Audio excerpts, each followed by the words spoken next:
জয় শিব শম্ভু।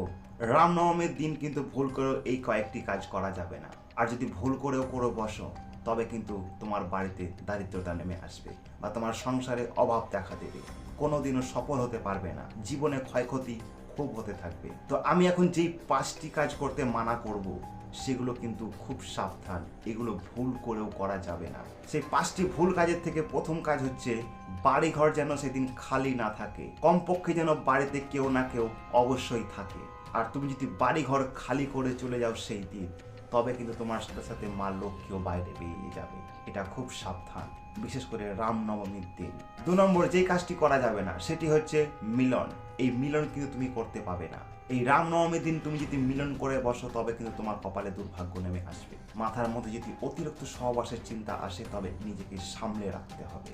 3 নম্বর সেই দিনটি আমিষ খাওয়া চলবে না, একদম নিষিদ্ধ। 4 নম্বর হচ্ছে রামনবমীর দিন কোনো লেবু কাটা যাবে না, কাগজি লেবু বা পাতি লেবু। সেই লেবু যদি তুমি কাটো তবে কিন্তু তোমাকে বলিদানের পাপ লাগতে পারে। সেই দিন নিমো কাটা মানে বলিদান করা। আর শেষ কাজ যেটা হচ্ছে, তোমাকে সেই দিন কালো পোশাক পরা যাবে না।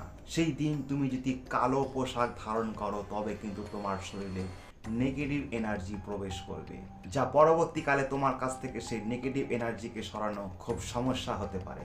তাই সাবধান, সেই দিনটা একটু কালো পোশাককে অ্যাভয়েড করে চলো। যে 5টি কাজের কথা আমি বললাম, এই কাজ ভুল করেও করা যাবে না। যদি ভুল করেও বসো তবে কিন্তু মা দুর্গা বা মা লক্ষ্মী আশীর্বাদ তো তুমি পাবেই না, বরং তাদের ক্রোধে তুমি ভস্ম হয়ে যেতে পারো। তুমি যদি রামনবমীর দিনটিকে ভালোবেসে থাকো, কমেন্টে হর হর মহাদেব লিখে যেও। দেখা হচ্ছে পরের ভিডিওতে।